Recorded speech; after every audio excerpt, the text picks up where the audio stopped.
Can you hear me, Jackie? Yes. And we are officially recording. Okay. Yes.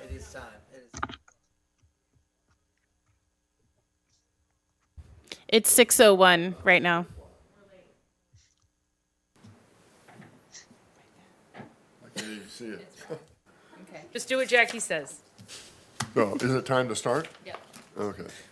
I won't tell you the rest of the story. Okay. Okay, I notice, I guess we can't put Oroville Planning Commission and Historic Advisory We will. on here. We will. On the next one, we will. Oh, okay, okay. But I can start it that way, yeah, okay.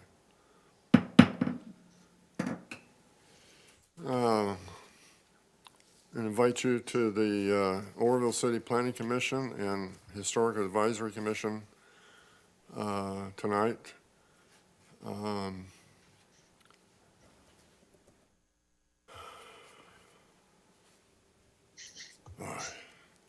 Gotta get my brain in order. I'm still back in Italy here. Okay, you have the roll call, please? Commissioner Holland. Commissioner Sheard. Here. Commissioner or Vice Chairperson Jenkins. Here. Commissioner Jensen. Commissioner Arasi. Commissioner Durling. Here. Okay. If everyone will rise and join me in the Pledge of Allegiance, I appreciate it.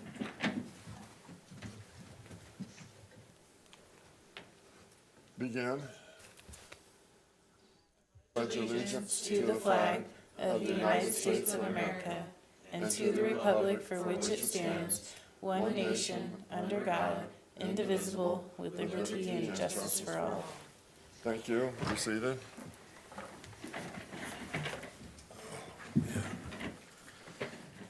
Get my mind off of Jenny. This is incredible.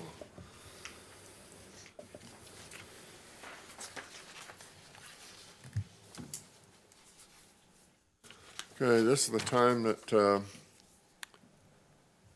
commission can hear non-agenda items. If there's anyone who wants to bring up something, subject, issue to the commission. Is my phone on?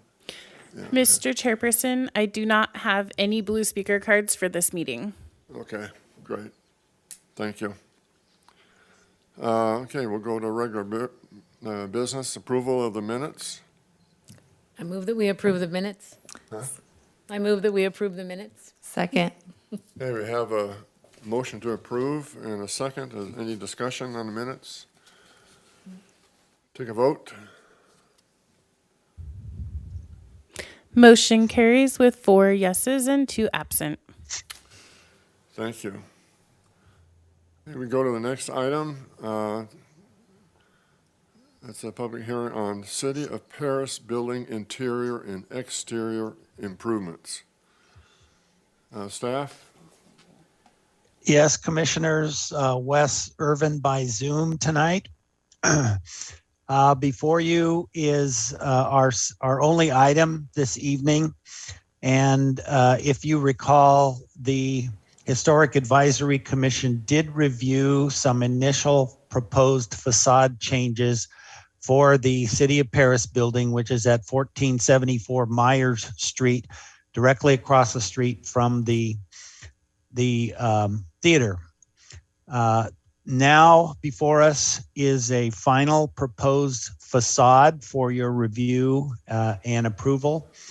And the applicant, I trust the applicant, I can't see them, that is here to discuss what they're intending to do, but you have before you some color renderings and some proposals for your review. The Development Review Committee did meet on November 10th and recommends approval. Okay. Open the hearing. The applicant want to make a presentation or come forward?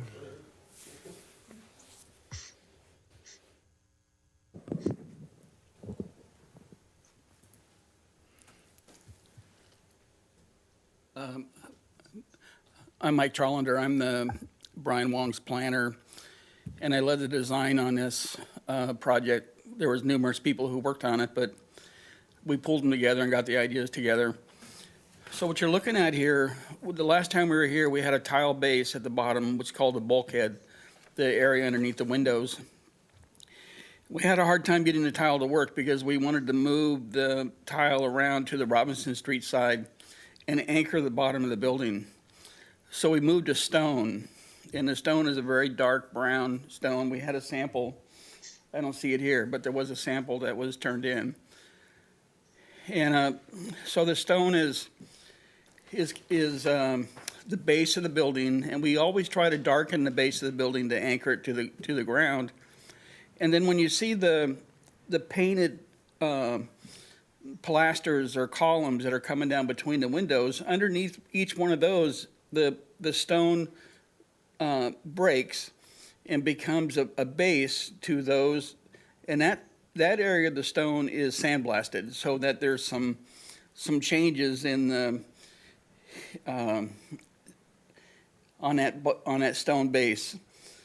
And we fought that quite a bit until we got it to work to where we thought the brown was perfect. We played with black for a long time. We couldn't get it to work. We played with some other colors, and we were trying to respect the building across the street because we didn't want to compete with it. We wanted to really harmonize with it. And so we took this building to kind of a masculine feel because the building across the street is kind of a pretty lady. And so the colors represent that, the brownish base, and then at the very top of the building, you'll see where we change the brown to a darker tone. And then the panels that you see are existing, the same with those little square or rectangle vents, those are existing. And so we used everything we had that was existing to accentuate the building and use the color for that. Blue is a really hard color, but it's really dark on the fabric awnings, and the awnings over the windows are fabric, and it's really dark. And we chose the blue because the sign, we went back to the historical first sign, which was red, and so we were trying to complement the sign and the building at the same time, and not compete across the street, which has got kind of a reddish kind of a theme going on. So what you see here is really not a lot of changes from the historical building, although there's been many renditions of this building over the years. But what we did do is we added canopies over the primary entries. There's 3 entries, and you'll see a steel canopy with us, and we put some proposed signage on those. It doesn't print very well, but you can see where we added signage to the top of those canopies. And those canopies are lit underneath, and they'll probably light above also to shine a little bit of light up on the building. But those canopies are steel. They stick out about 7 feet. They have cable anchors on them that are anchors on them that come off the building. And those are added since the last time we were here. The last time we were here, you approved the windows, and the windows turned out, they're pretty magnificent. They're really representative of what was existing, what we could find what was existing. And they're a composite window, they're single hung, they slide up and down. Even though they're composite, they look like wood, and they're very close to the original windows. So this is kind of what we have to offer you that we hope that you'll accept this idea of what we have to do. We did add the sign to the back of the building, and we know that we'll need to do a sign permit for signage, but we wanted to place the signage in its approximate size under your approval, even though we don't know what the sign's going to say yet. But we wanted the idea that the sign could be there, and so we included it in this submittal. The one thing about the lighting that I'd like to add is if you go back to if someone can flip back to the first drawing, you'll see a kind of a blue line right above the windows, which is a kind of a trim piece that sticks out about almost 3 inches. And we're proposing to add a piece of LED strip lighting to the top of that will light the cornice. And subtly. We haven't tested it yet to know that it's going to work, but that's the idea. And then the other is that the awnings that you see there, the fabric awnings, we're using the original awning hardware that was made to fold up at the end of the day, but we're going to leave it out permanently. And underneath that awning is another LED strip light that will light from underneath, and it will kind of make the awning glow. The white on the awning will kind of come alive at night, and it will, in return, it will light the sidewalk indirectly. So those are our kind of where we are with this thing. We, it did take a long time to get it figured out, but here it is for your consideration. Mike, I had 3 clarifications that we discussed at the DRC meeting to ask. One is those blue squares, the 4 blue blanks on the side of the building. Did you mention that those were spaces for future murals? Is that what you were intending there? Yeah, and we have it in the building. Or on the plan there, it's written as future murals, and for everyone's information, we submitted to the city the idea that we're going to put sidewalk dining on that side of the building, and maybe take 1 to 2 parking spaces to do that, and be expanded sidewalk dining. And so we believe that that's going to be an outdoor patio area. But the idea really is that those awnings or those panels will be murals. We don't have any idea what they're going to be yet. The Wongs have some artists on staff or in their family, but we're not sure what it's going to be. But we're pretty sure it's going to be murals. There's a good chance that Robinson Street side will also have an awning, but it's not in this proposal because we don't know if we're really going to have the outdoor dining code through the city in order to do that. So we didn't include that in this. But yes, Wes, to your point, murals, yes. Yes, and make sure, Brian, that you work with the Arts Commission on the murals and getting them done and getting them designed and such. One of the other things, sorry? Sounds good.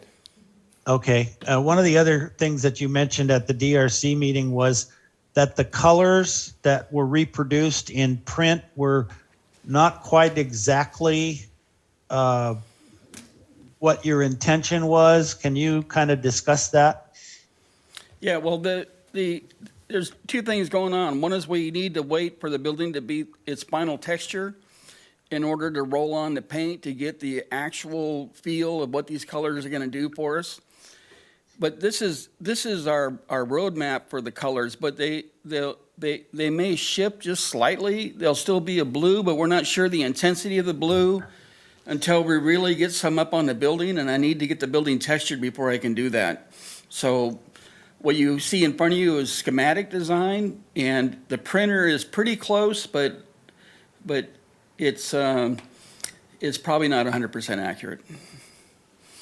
And then lastly, for the information for the Planning Commission, staff is intending to begin over the holidays a new zoning ordinance, which we're going to call, which I want to call al fresco dining ordinance. Love it. The city of Sacramento calls theirs that, but it would be an ordinance that would determine the conditions under which outdoor seating would be allowed, such things as how many parking spaces are taken away, how safety, vehicular safety is maintained, et cetera, et cetera. So that's our intent, and ideally we'd be done with that about the same time as this project is done with its facade.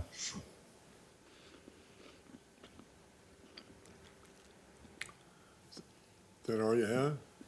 I'm sorry, that's it. Any questions of the applicant from the commissioners? In the future, will there be lights that stick out? Kind of like I just envision. It's a going hard down. building. Look at it closely. I know. It's a hard building to light that way. You know, the building across the street has beautiful, but it also has the structure for it. This building's really hard to do that. And so every time we put lights on it, it was kind of token and not right. It didn't look right. And it just didn't look right. It didn't light 'Cause of right. those panels and stuff. And so we're really hoping the indirect light under the awning is just Mm-hmm. gonna glow like crazy. And if there's a way to light, I mean, I would certainly look for it, but if you have a suggestion, but.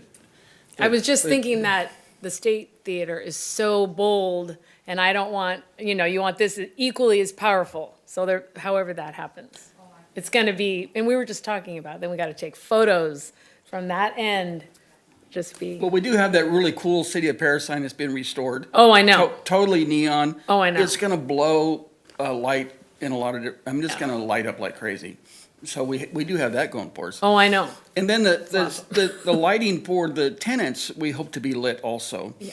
And which we think will help. You know, one of the greatest things about lighting sidewalks is to light internally from the business onto the sidewalk. So when they're turned off at night, you know, when things close down, everything turns black. And so the idea of these businesses is to, you know, the corner business is a market cafe that should go at least till 9 o'clock at night. And maybe the lights don't dim until 10, but really the idea is to keep these businesses looking like they're on. Yep. And so that's a key piece to that. I think to your point though, over on the Robinson Street side, there might be room for a little different kind of lighting, but we don't know what it is because we'll probably try to light the murals. But Yes. but we haven't included that in this piece, but. Well, that, my other question is, the base on the bottom, is that the same height? Like, are those windows the same size that we see there now? Mm-hmm. Okay, so that is as tall as what that brick was. Yeah, and the brick was like 1982 Yeah. or something. It was like Frightening. thrown on. Yeah. Exactly. Yeah, and you know, we looked for what may have been original, and it looked like it was plaster. You know, I was hoping for maybe tile was original, but the building's been changed so many times, it's hard to catch what original was in old photographs. But we do think the stone is really appropriate to a formal downtown in a handsome building. Yeah, super exciting. When was the building originally built? I forgot. Like Remember? 12 or 1912? 11 or 12? Yeah, I feel like it's right around there. There was a building on that place before that was torn down, and then this The was. foundation's still, the basement's still there on that building. Really? Yeah, there's 2 basements down there. There was like a variety store or something, I think, and then Myers opened up, built this building in, I think it's like 1912. Okay. And this building, when it's done, do we have any comparison to what it was when it was originally built? Or do we care? I mean, I'm just asking. Well, you know, it's pretty close. The bigger issue here is that the awnings were a lot different. They had the windows had a rounded awning on the upper story windows coming out for them. And which we looked at doing, but we just couldn't get it to do what we wanted it to do.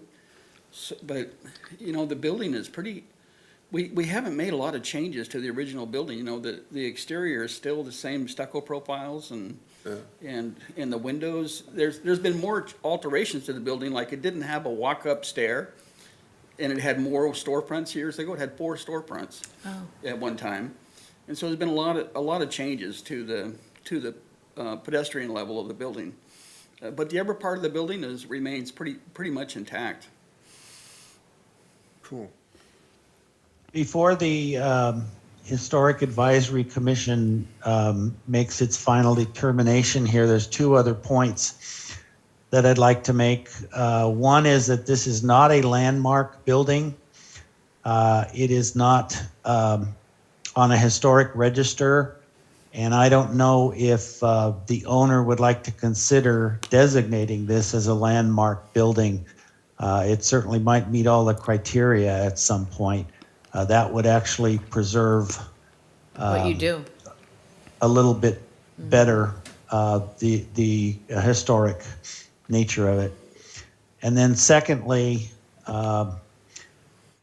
once the commission acts tonight, this will clear the way for approval of the pending building permit, and they could get started right away. There, I don't know if I'm on or You're on. am I on?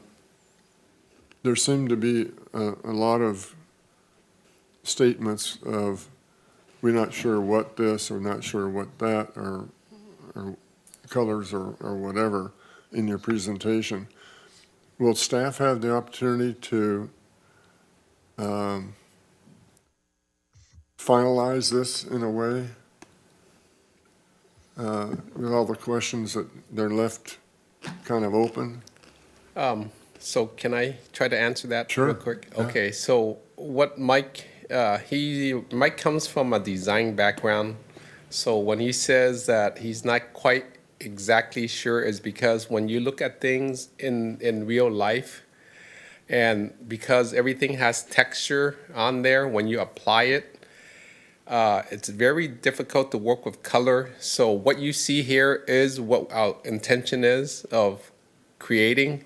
But in order to get the true effect in real life, you just, because there's texture and sheen and many things involved, you just have to play with it many times to get close to what we're trying to achieve here in theory. So what you see here is actually what we're trying to achieve. But then in real life, trying to achieve that, you got to play with it, experiment to get it correct. So that's what he means. Thank you. That makes me more comfortable. Yes. Any other questions? Thank you. Thank you. I'll close the hearing. Thank you. So excited about it. Turn it over to the commissioners for discussion. Anybody wants to talk about it or have any questions? Or any questions of the applicant? Do they have to come back here again, or this is it? They get this, they're done, they get to get the permits I get the- pulled, and they get to do it. I get the feeling that they come back. You do think so? No, I don't think they have to, would right? be- No. They This would is be it. done. Okay. Yeah, they'd get their building permit and they could move forward. And then they Right. get that sign permit when they have that figured out.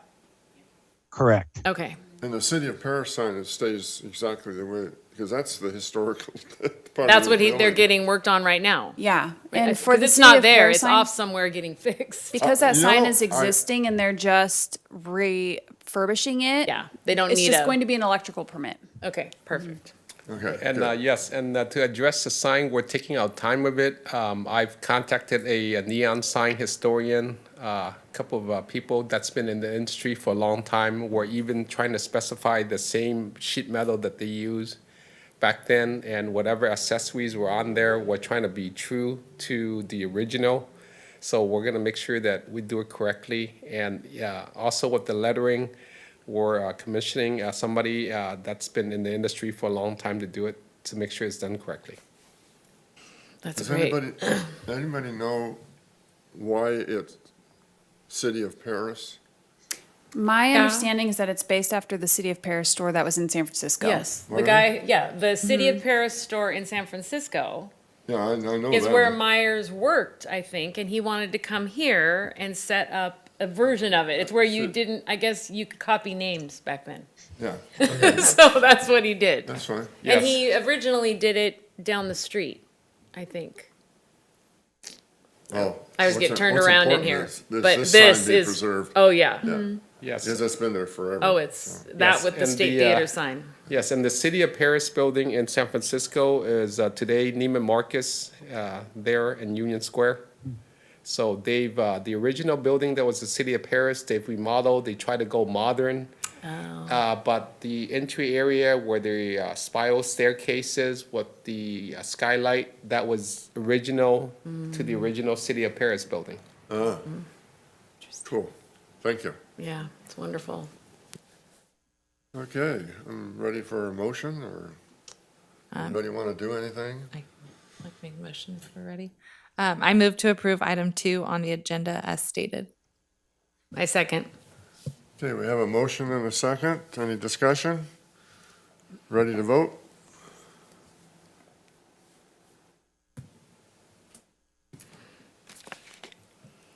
Motion carries with 4 yeses and 2 absent. Thank you. Yeah, thank you Thank so you for the much. great work. Yeah. I'm looking forward to It's wonderful. seeing that building fixed up and looking nice. Okay. I have to have a big party. Huh? Definitely a big party. I mean, because just how spectacular when the light comes on and it lights up. It's gonna anchor It's the gonna downtown when you anchor. drive Yeah. down. Yes. Oh, it's gonna be, Super exciting. yeah. Yeah. Okay, reports and discussions. Commissioner reports, anybody? I think we've already talked about the DRC, so. Historic Advisory Commission reports, we just did. Staff, No, we got to do our Bank of Italy. I have 2 things. Don't I come under Historic Oh. Advisory Commission yeah, reports? that's exactly right. My tiny little report. And I don't know if you do have the pictures, Jackie, or not. I printed them out. I don't have You them with don't me. have Yeah. them? Okay, it's okay. I can handle mine. People who can see it. But we're looking at the Bank of Italy building tonight. Yeah, I don't know if Don wants it. You don't have this? They I probably do, don't need just to see not it. They're here. probably not as thrilled about the Bank of Italy. Not as much as me. They've seen it. I've sent it to Jackie a number of. We've been waiting for you before we talk about the Bank of Italy. So that's why we haven't done it in a while. Anyway, the picture I have is the original bank that was on that corner where the Bank of Italy is today. Do you guys want a copy?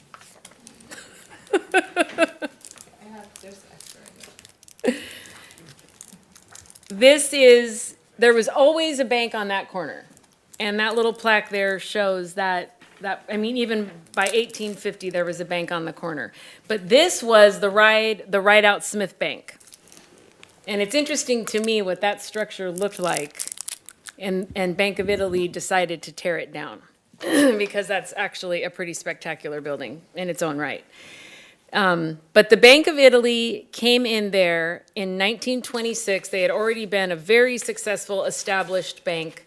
And they tore down this building. And this is the founder, Amedeo Pietro Giannini of the Bank of Italy. But on the next page, you can see what it looked like at grand opening in 1926. And those look like lanterns on either side to me of that entry. And so it pretty much looks almost like that, except for all that stucco over the windows. But Well, the second floor obviously was added, so. no, yeah, this is still the same design. But anyway, this is from the newspaper. The new bank building is to open tonight. Reception is to mark the formal opening of the new building, and it shows faith of institution in the outlook here. And I love that. I was driving by where Golden Valley's gonna go on Oro Dam, and it's gonna be that small version of the Chico version of Golden Valley, and it's just beautiful. And you do feel just like that. It shows faith of institution in the outlook here in Oroville.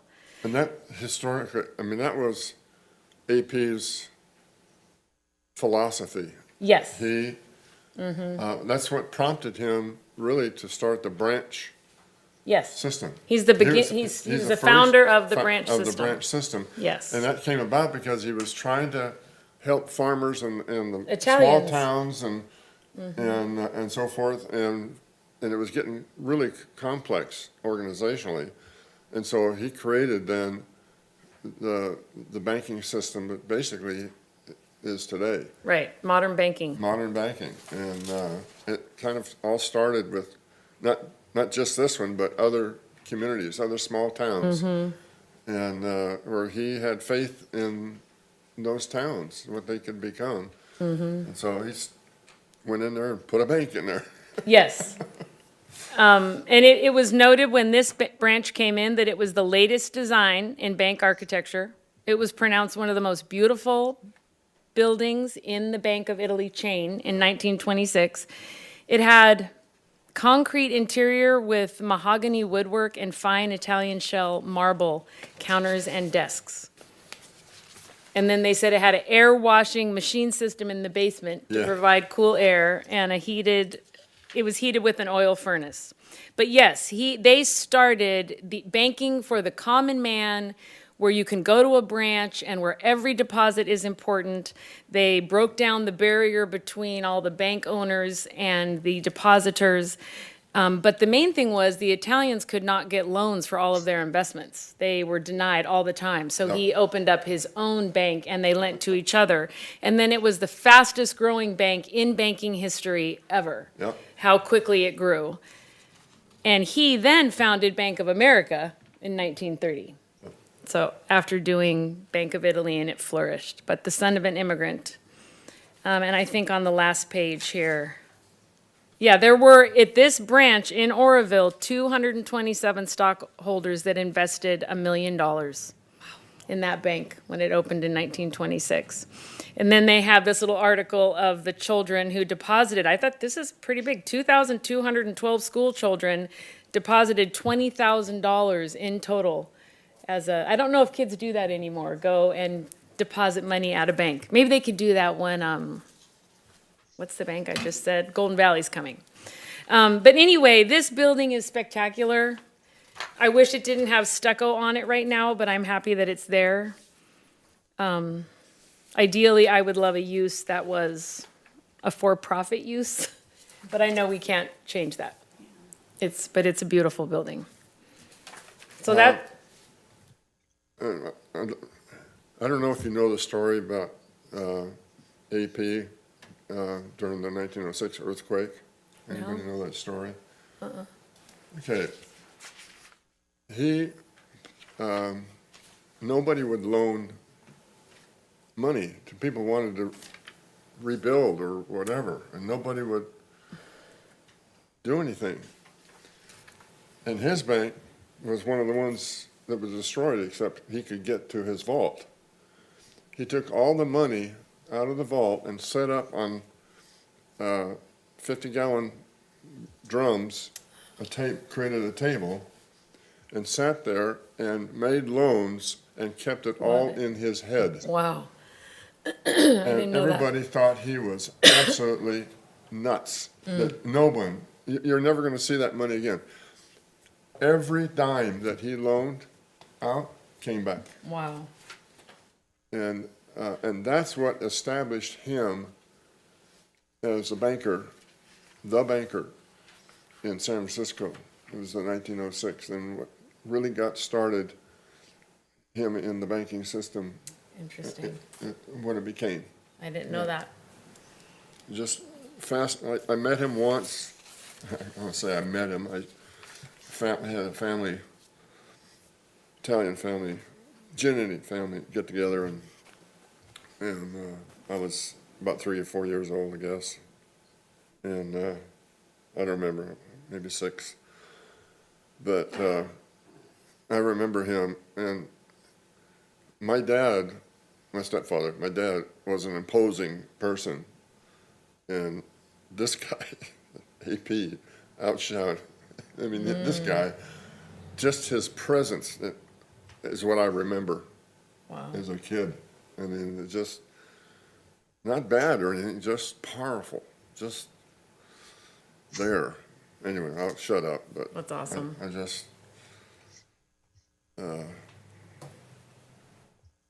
love my Italian sort of heritage. It's a good heritage. And I do have another item that's kind of a question, but Daniel Ballard, the young man who does a historic walks and is an Oroville historian, he has been studying the Gionda Winery, which is where we're building, or is being built, the Ruddy Creek subdivision. And I don't know how many of you have been there to look at the remains, some of the houses there, the stairs. a basement. I mean, it's in bad shape right now, but there's quite a bit there that somehow could be incorporated and saved, or in some way, this Gionda Winery can be honored in this new subdivision. But what I was going to ask is, can Daniel come December 15th and just give us a historic talk, a quick little talk on what is left there and what remains and some of the history, so that possibly we could encourage the people at the Ready Creek subdivision to do something to honor that first winery in Oroville. Definitely. I think we could absolutely accommodate him. Okay, As so far as doing something, even preserving what was there, the subdivision map is already approved, and so that would cut into profits, and I doubt that they would be willing to accommodate that. However, they could probably do some sort of a placard or something at the entrance honoring the winery. So the subdivision map is, okay, so they weren't required, you know how the Olive Ranch Apartments, they did something to honor the olive grove? We didn't have that information at that time. Okay. Because normally that's the way things would go, right? If there is something historic there, you would If it's requested. let people know, if it's requested. Okay. Well, Daniel has like a million ideas, but anyway, we could just, would I have him come at the end, like what we're doing right now, or would I have him come at the beginning at the open hearing? We could have it be a standalone presentation, or it could be with the historic advisory reports. Well, usually if we have planning commission items, that would be first, Oh, yes. and then, Presentations can come before agendized items. Okay, whatever you say, I'll just tell him to come and he'll bring his information. Okay. and So what we would like to know in advance is where exactly the foundation was, because the Gionda property already has a couple of subdivisions built on part of that old property. So we'd like to find out where the actual winery building was, so that we can do a little prep for it. Okay, I can text Dawn maybe the address, because I went there. Just there's a whole community living there. So, but yes, I can give you the address. how long ago did the changes start to take place? How many years? I mean, When it was burned, when the house was burned, Yeah, I and mean- he has, it's in here. You know about the other story, huh? you know about the other story that most people know about that property? The torture, Wait, torture? wasn't that it? Does anybody else? I just know about it being burned. I don't remember that. That's, What's the story? I don't know the exact story, but somebody was kidnapped and tortured in the basement. Oh, geez. That was what I always had heard when I was a kid. And that growing didn't up. make it in the paper probably, because I didn't read it in. Where is that subdivision? Feather, 18th and Feather River, or Yes. Feather Avenue, excuse me. Feather Avenue. And so 18th and. And you Fifth. can just drive right to where you can see the house, the basement, the stairs. There's a lot that's left there.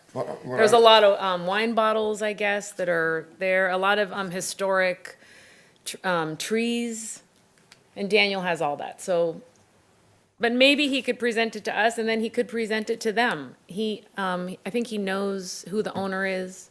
Okay, So, okay, so I'll get you the address. okay. Well, Google Earth, you can go back several years. Yes.